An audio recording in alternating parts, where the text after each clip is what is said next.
On this episode of Locked On Angels, how about a 6-run top of the 9th inning against one of the best teams in baseball and a victory for the Halos? They beat the Padres last night, and Taylor Ward is a hero? We're going to tell you all about it right now. It's time to get locked on with Mike and John, and this is Locked On Angels.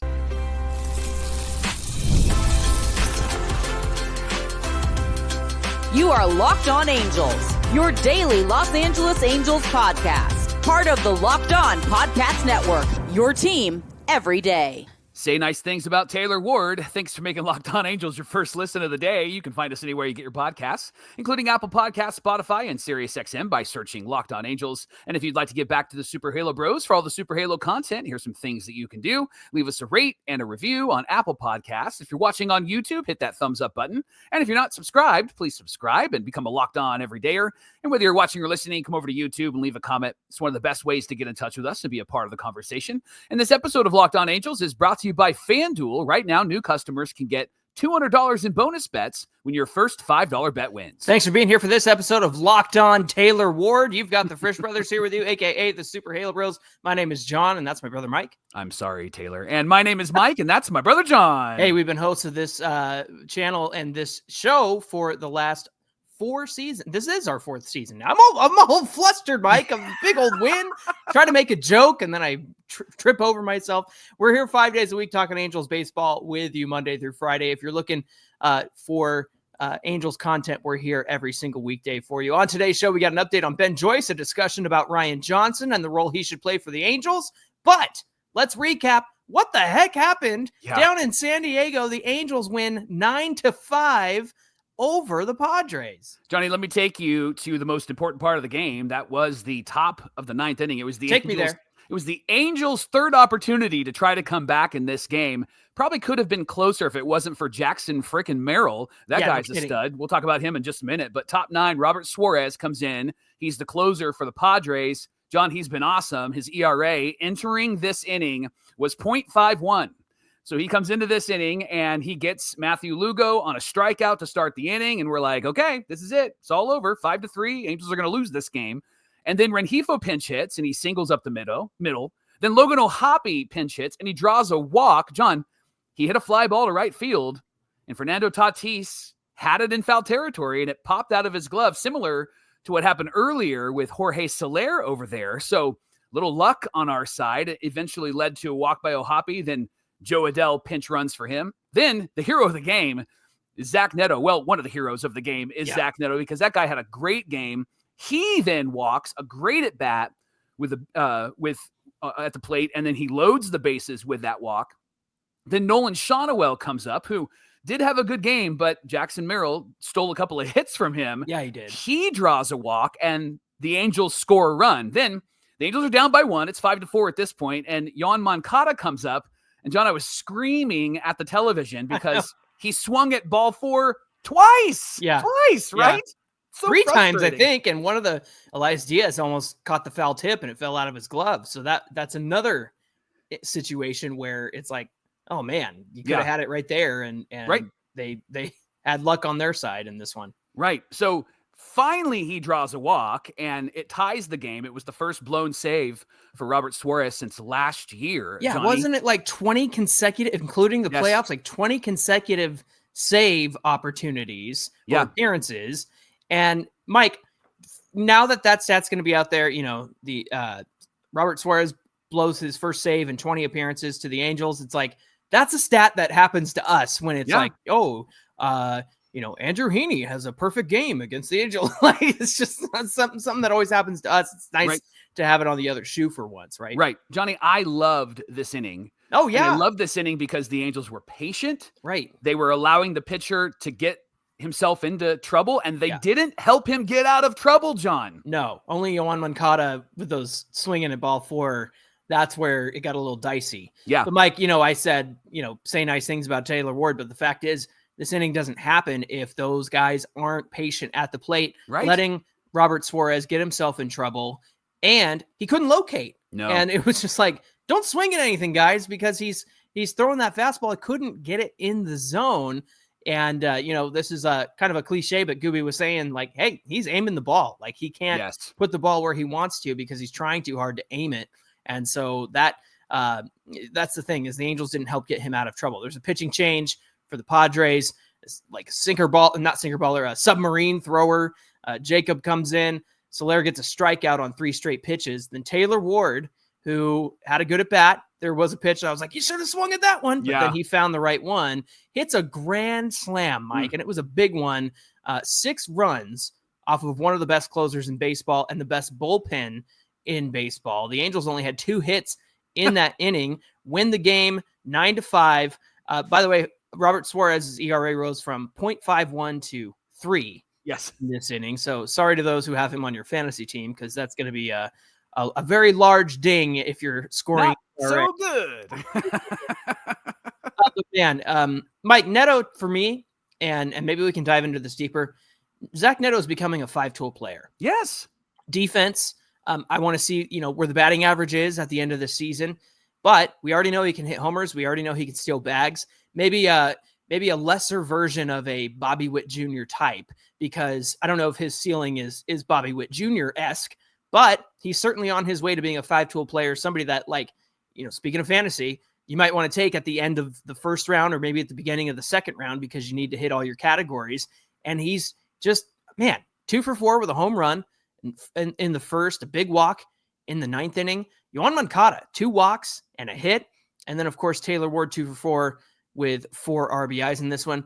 Let's not gloss over the fact that Taylor Ward was DHing and batting 5th in this one, because Matthew Lugo was in left field in his place. Mike, I think he earned himself the left field position. And what do you think? Yeah, I think so. I think if you're going to move people around, you probably need to keep Matthew Lugo where he's at, because he is playing a great left field throughout Xander Bogaerts at home in the 3rd inning. And that was a huge play to keep the Padres from adding on and scoring more runs. But Johnny, I like Matthew Lugo. He looks confident at the plate and he makes contact. And one of the things that Wash said before the game was that we're not looking for him to hit with a lot of power. If he does, that's great. I know he's got a triple and a home run, and that was great. But he said, I want him to just make contact. And there were a couple of hard hit balls that were ground balls out or they were line outs. But he's making contact, and this team struck out. Let's not gloss over that fact either. This team struck out 10 plus times again last night, and Matthew Lugo did strike out in this game. But to have a contact hitter in this lineup is something that this lineup desperately needs, because that Jorge Soler at bat in the 9th inning was saved by Taylor Ward and his grand slam. But Soler swinging at 3 straight pitches, 2 of them out of the zone. Like, you got to make contact in those moments. And Matthew Lugo has shown, at least in just a small sample size, that he's able to do that when it counts. Yeah, absolutely. Now, Yusei Kikuchi pitched this one, and it's a bummer because, he did go 6 innings, gave up 7 hits, 4 runs. 2 of those were earned. They were on his caused by himself, right? Yes. He tried to make a play over to first base, threw it past Nolan Shonowell. He had 2 walks and 4 strikeouts, 98 pitches. Outside of that bad throw in the 3rd that cost him the 2 runs, this was not a bad start from Yusei Kikuchi. And what I liked was that Wash kept him in for 6 innings and got everything you could get out of him, and lets the bullpen carry it from there. But again, Yusei Kikuchi, not a bad start, just a fine start, other than throwing the ball away and coughing up those 2 runs. What did you see that you liked from Kikuchi in this one? Johnny, I liked that when he had no outs or 1 out, he was throwing a first ball strike. In fact, his percentage was like in the 70s or 80s when he was throwing a first ball strike to no outs or 1 out. When he got to 2 outs, John, he fell apart and he couldn't throw that. So I think that there's something that he's doing. Maybe it's a mental game, but there's something that he's doing. There's something happening as soon as 2 outs happen, because the runs that the Padres scored in that inning where he threw the ball away and they ended up scoring 3 instead of just 1, it was all with 2 outs. Yeah. And so something happens in him that he's done in the last few games where once he gets 2 outs, it's almost like he loses focus. And you hear that a lot with this Angel starting rotation. You hear that like with Reed Detmers and other guys.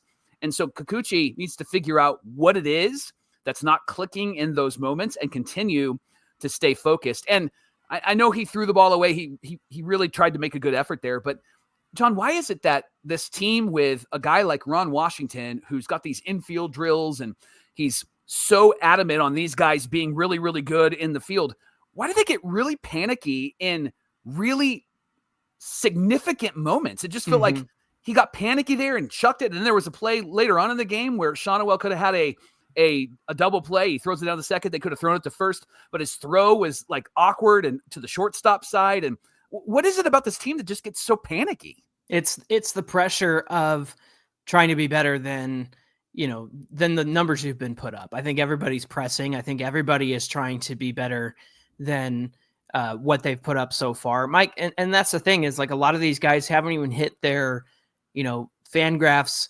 projections this season. And those are harsh. FanGraphs projections can be very harsh.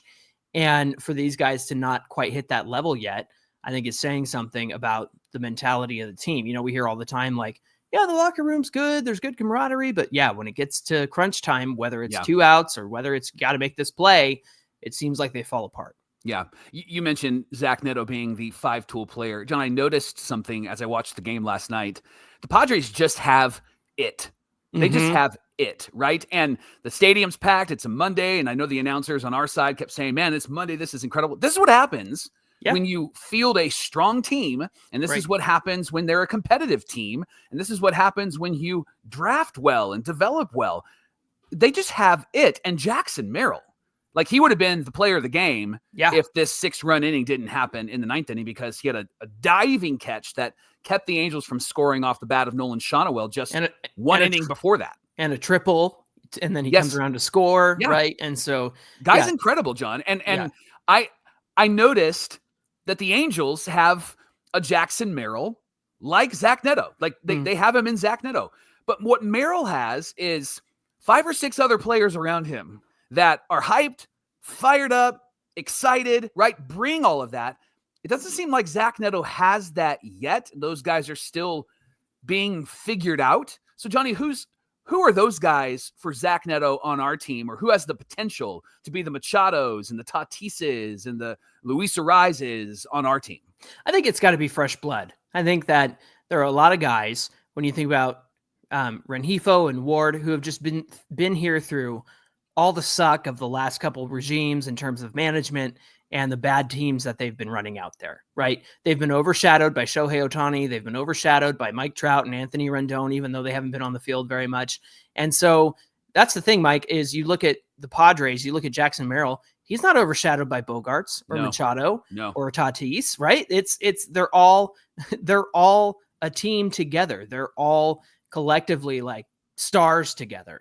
So I think if you get some new blood, or even guys like O'Hoppe, perhaps Matthew Lugo, perhaps Kyron Paris, and I would, I love Joe Adell, but I would put him in that category of just beaten up from, 5 years of bad teams that are overshadowed by their superstars. So I think that we'll see a very obvious line between, this fired up, similar players with the same energy, same hype out there.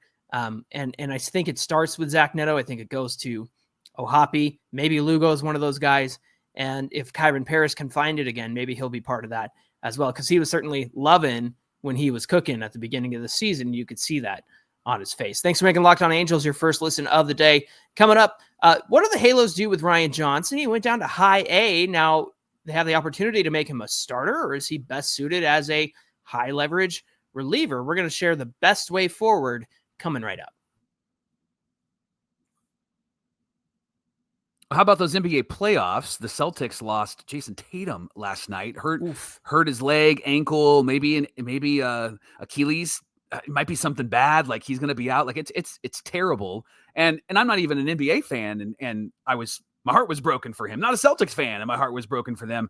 And even if you're not an NBA fan, FanDuel is helping you get in on all of the action, whether it's a game-winning shot or a breakout player. There's never been a better time to get in on all of the playoff NBA action with FanDuel. They're making it really easy before the tip-off, or even live during the game with player props, performance trends, and same-game parlays. Fans have more ways to play smart and to win big, and you're smart and you're going to win big. So go to FanDuel.com right now and place your first $5 bet, and if it wins, you're going to get $200 in bonus bets. you're welcome from FanDuel. Make every moment more with FanDuel, the official sports betting partner of the NBA. This is the Locked On Podcast Network, where it's your team every day. Thanks for making Locked On Angels your first listen of the day. Now, a big question here after Ryan Johnson was optioned to High A Tri-City, which is above Single A and below Rocket City, the Trash Pandas. Johnson was 1-1 with a 7.36 ERA in 14 games, had one save, 14 2/3 innings, 16 Ks, and a 1.98 whip. Ooh. Mike, he had two real bad outings. March 27th against the White Sox, 1 2/3, 4 hits and 5 runs, along with 2 home runs. And then May 8th against Toronto, didn't record an out, gave up 3 runs on 2 hits. He had 6 outings where he gave up 1 run in an inning of work, 6 outings where he gave up no runs. And one of the biggest issues he's had this year is pitching to lefties. Lefties were 10 for 22 against him with 3 home runs. Makes sense when you have a right-hander throwing a cutter, which comes in on the lefty. And if you leave that thing over the plate, you're just giving yourself a pitch to hit for the lefty where the momentum is going right in to the barrel of their bat, and they're able to do something with it. So that's where he's been so far this season. Now, remember, he did not throw a pitch in the minor leagues before he was added to the roster. And it wasn't all bad, but yes, right. He had his blow-ups. He had his issues. There's some things to figure out with Ryan Johnson, isn't there? Yeah, and Wash said on Ryan Johnson going down to High A that we're searching to see where we can send him to work on things. High A ended up being the best place where we can finagle how we want to do things. Wash also said that they haven't decided if Johnson's going to be a starter or a reliever. He was drafted and was a starter in college. He said, we've been using him for 2 innings, so I'm not sure that he can go up to starting right away. I'm not saying it's not going to happen, but right now we haven't decided that. And Johnson has been good in the bullpen when they've needed him, and then he's been bad in the bullpen when they've needed him.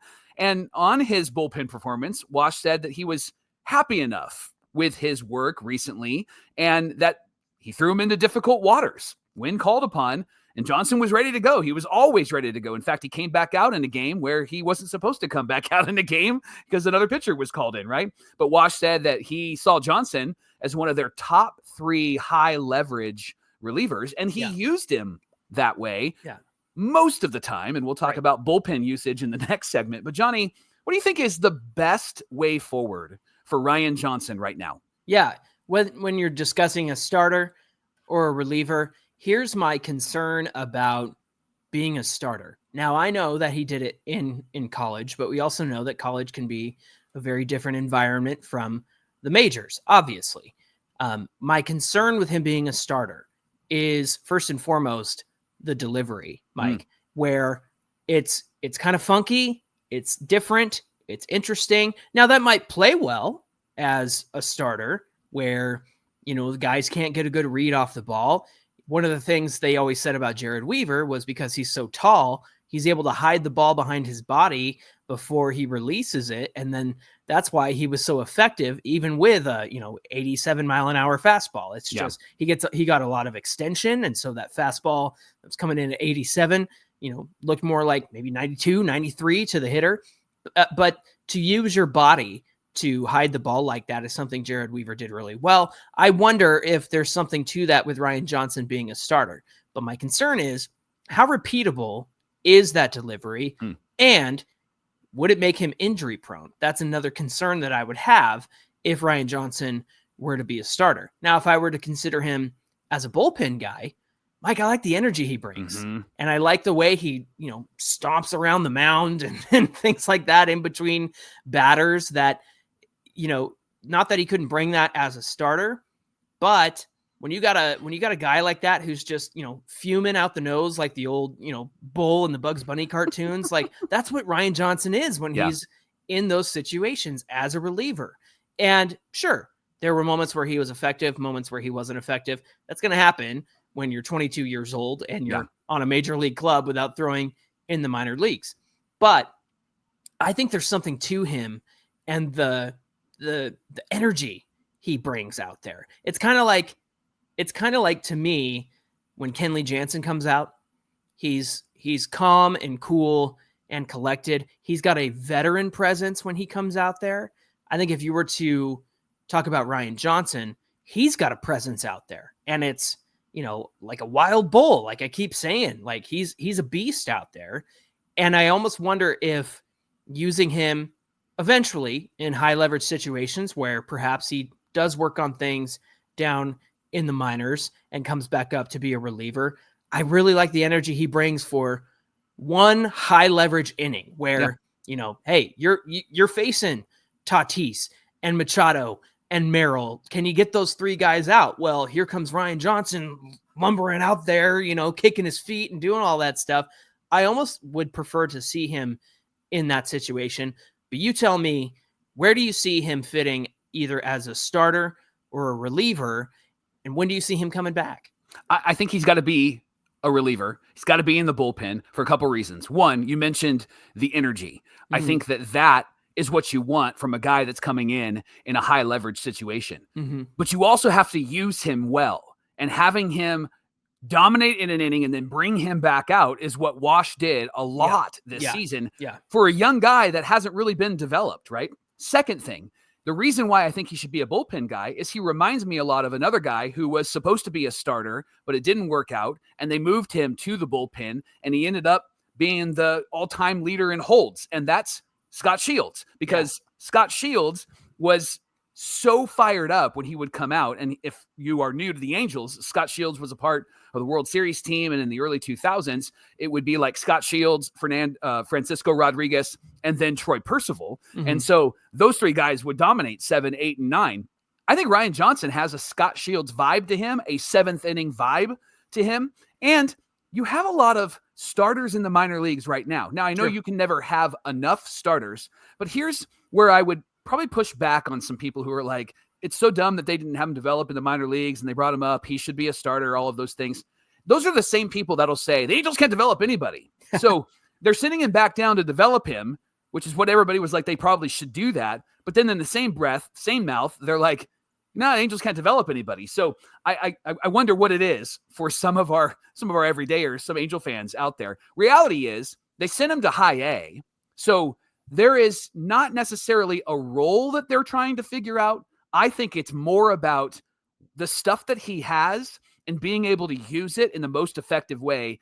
Hence what we just talked about with his struggles against left-handed batters. I think that they're wanting him to work through some of those issues, fundamentally work through how he's throwing the ball, holding the ball, how he's winding up, where his release point is, all of that stuff. They may even talk to him about his energy. Like, bro, you're wearing yourself out. We might need you to be a 2-inning guy, and you're wearing yourself out. And that's not what we want from you. So there might be some more time that they can give him in the minor leagues. But John, I'd bring this guy back August, September. I'd bring him back. Maybe if you're needing a high leverage reliever, I'd bring him back June, July, if necessary. I don't think I would keep him down too long unless he's not developing and not doing what it is that you're hoping to see from him. But John, he brings a confidence that, I don't know if you noticed this, most of these Angel pitchers don't have, right? Like, I know you noticed this. No, most of our fans notice this, but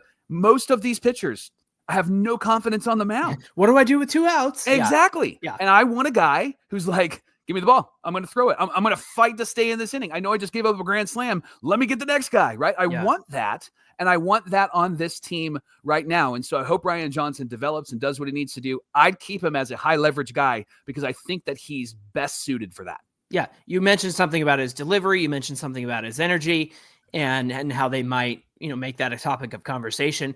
And I think that there is a lot of maturing that needs to take place. And part of that is, how are you expending your energy out there when you're on the mound? But so maybe he is better suited as a reliever, but it is definitely not a bad thing for him to take some time, get some work in, and work on the things that, hey, you know what? You wouldn't have found out unless you were throwing against major league hitting, right? And perhaps he dominates high A, perhaps he would have dominated double A, triple A, and you don't figure out that, oh, you know what? Lefties are doing pretty good against him, unless that was an experiment that took place in the major leagues. So yeah, good stuff from Ryan Johnson. Hopefully he has success. And once they, check the boxes on the things that they want to figure out, we'll see him back in the Angels bullpen at some point this season.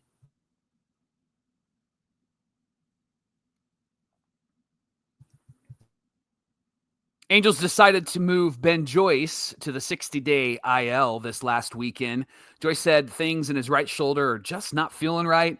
And because he's already been out a month, this move could just be for one more month because it was retroactive, which is great. But he probably will be out for a bit because we haven't really had a diagnosis. The Angels said that this week they're going to evaluate him even more. Joyce said he's really, really frustrated with everything that's going on. He said, I want to pitch. I want to be a part of this team. I just don't know exactly what the concern level might be. So we're going to go and evaluate things as things pass. Now, he last pitched, Johnny, on April 8th, underwent an MRI exam. It showed some shoulder inflammation.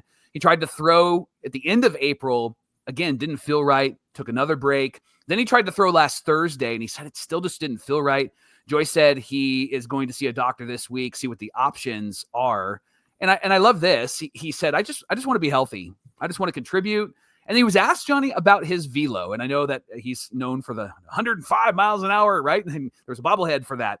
But he said, obviously, at this point, I just want to be healthy. And I don't care. I'm not thinking about what my velo is. I want to pitch. I want to be effective. I want to do whatever I can do to help this team. It definitely, and I thought this was interesting, it definitely makes me rethink how I approach things on a day-to-day basis. Now, remember, he had Tommy John surgery in college, and then he had a nerve problem in his elbow in 2023 and had a minor shoulder issue at the end of 2024. So Joyce is starting to feel the grind of being a major league ball player, isn't he? Well, I appreciate the fact that he said, I want to get healthy and not think about what the velo is. Mike, he's been chasing velo, and that's because everyone hypes up his velo, and there's nothing wrong with that. It's really cool to watch. There's nothing wrong with being excited about that. But also, remember, there was a conversation before the season. I think somebody said, like, hey, Joyce, you going to hit 107 this season? Right. And he's all, yeah, I want to. And it's fun, but it's not, you're not going to have a long career if that's what you're chasing. Right. Now, I think that he could be somebody who, do you remember how Shohei would pitch early in a game? And we all know Shohei, when he was healthy, could hit like 101, right? And throw his fastball in there. But he didn't throw it every time. Right. In fact, he would often hold that fastball velocity back until like the 7th or 8th inning when he needed to get somebody out. And then he's like, you know what? 101. Let me just throw that right in there and swing and a miss. And that's a tool, Mike. That's a weapon, and that's smart pitching. Yeah. It's one of the reasons why, like, I hate that he's a Dodger, but like, I hope he gets healthy so he can pitch again, because everybody needs to see him pitch. And because he's so good at it and he's smart about it. And I think a lot of people can learn from the way that he pitches. So when it comes to Ben Joyce, problem is that often in baseball, these guys are told to, give maximum effort on every pitch. And that's not something that you can get out of Ben Joyce when he is throwing 101 to 103 to 105 almost sometimes. Right. And so all of that to say, it makes me, it sucks that this happened to him, but I think that there is a silver lining in the sense that he recognizes, oh, I don't need to be chasing velo. Maybe this is a reset for him, a moment of recognition for him, if that makes sense. Yeah. Now, not having Ben Joyce in this bullpen has really hurt this bullpen, John. They haven't had a bridge to the 7th, to the 8th inning. I mean, he's been that guy that's been able to do that. Now, every day, Anthony Mora had something to say about the bullpen on yesterday's show in the comments on YouTube, and you can comment and let us know your thoughts as well. Please. He said, I have something to say to the Halo Bros. He said, I don't know if you remember, but I told you guys that the bullpen wasn't good enough, and you guys said you weren't too worried about it, and that they have good arms. They have 4 good arms. One is hurt, and they don't use those guys every day. The rest of the bullpen is actually garbage. As much as the Angels use the bullpen, there's just no way that this team can win. So, John, a couple of questions. First question is he right about the bullpen, and are we wrong about the bullpen? Well, we weren't worried about it when the season started because they had everybody that they wanted to have in the bullpen, right? Yeah. I mean, you have Ben Joyce is a long way away from Connor Brogdon, and that's the problem here is, and we even said it before the season started, like, hey, this is going to be a good bullpen. However, I don't know who they go to after an injury. And so to Anthony's point, the problem is like, they haven't had any depth behind it. So to start out this season, I think they had a great bullpen. But a couple things happened. First was Garrett McDaniels had some work done down in spring training where they've kind of dialed back on his velo a little bit, Mike. Mm-hmm. He was throwing a lot harder when he first started pitching in spring training, and then he was gone for like a week and came back, and things were a little bit different. Now, him and Ryan Johnson both had great outings against the Dodgers in the practice freeway series. And so, you come into the season pretty confident in those guys. But really, the end of this bullpen with Joyce and Zephyr John and Kenley Jansen, that's the A team. And I would even throw Brock Burke into that as well. Yeah, you had Reed Detmers and you had Ian Anderson, who Anderson was going to be the Jose Suarez type. Obviously, they've used Reed Detmers in high leverage, which we're like, please don't do that ever again. Even, the other day when they were down 3-1, Detmers did great. And maybe that's where he belongs, right? But that's the issue here, is that we have just gone way far and away from a Joyce to a Connor Brogdon. But also, we have pounded our chest on the show about the way Wash has managed this bullpen, right? Right. Yeah. And he's made some really interesting decisions. We talked about Ryan Johnson and what he's done with Ryan Johnson. We talked about Jose Fermin. Second major league appearance brings him into a spot where he tries to hold the lead, doesn't, then the Angels score the next inning. So it just feels like Wash waves the white flag a lot and brings in the B team before he allows the A team to try to actually hold the game or keep the game close, right? That's why I was so happy. Like, we're up 4 and they bring in Kenley Jansen last night. Fantastic. Beautiful move. Yep. Number 1, because you got to have this win. Number 2, you need Kenley to get some work in, because we saw what happens when 8 days go by and you don't give him any work. Yep. And you can use him again tomorrow. Yep. And the fact is like, you're in the situation to win right now. Go get the win. You just fought back. Don't put in, Detmers to get you the last 3 outs in a 9-5 lead, because you just can't be confident in somebody like that. So I was happy to see Jansen in that 9th inning, right?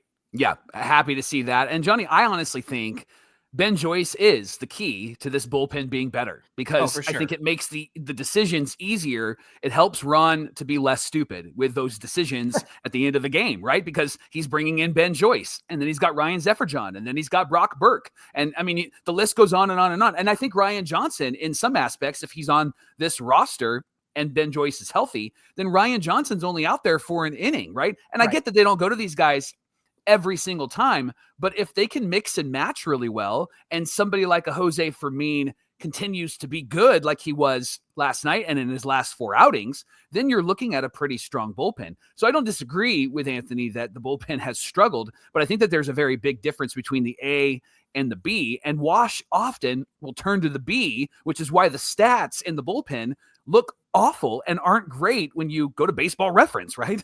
And then it's hit and miss when you have depth behind, or lack thereof, behind the guys that you were counting on for the bullpen, right? Like Touki Toussaint was a body. Yeah. And I know that he cleared waivers and he's back in the organization, but he was just a body, right? I think Connor Brogdon, in a sense, is just a body. They tried out Michael Darrell Hicks. He's been hit and miss. They scored on Hector Neris so far, which is great. I'm sure we'll see Hunter Strickland back in the majors at some point, but Hunter Strickland was a big risk last year, right, Mike? And so relievers are the most volatile players in the entire game of baseball. You never know what you're going to get. And last night proved that from the Padres, right? No kidding. Yeah. And when you go to, the guys who are out there and available, you end up with a Touki Toussaint or a Hunter Strickland. One is just a body to throw the ball for you. And then one like Hunter Strickland might be a diamond in the rough that you went, hey, he gave us a pretty good season this year. Let's get him back in the organization. So I'm sure that things, just as quickly as they have changed, will continue to quickly change for this bullpen. Hey, thanks for making Locked On Angels your first listen of the day. Now for your second listen, check out Locked On MLB Game Night, every game, every night, all season long. And you can find Game Night on YouTube or wherever you get your podcasts. Hey, be sure you give us a follow on Twitter at Locked On Angels and at Super Halo Bros on Twitter and Instagram. Whether you're watching or listening, come on over to YouTube, get into the comment section. We'd love to hear from you. Mike, what do we have on deck for tomorrow's show? Of course, we're here to recap the game against the Padres. Hopefully they can do the same thing they did last night, right? And we're also going to talk about Buddy Black. He got fired from the Rockies. And there's a conversation about like, hey, should they bring him back? It might be a possibility. It might not. We're going to discuss that tomorrow on Locked On Angels. All right, looking forward to that conversation. Until then, my name is John, and that's my brother Mike. And my name is Mike, and that's my brother John. Thanks for being here, everybody, and we'll see you back here on a Wednesday. Be honest, did you think that they had a chance to come back last night? No. I thought Merrill sealed the deal for me.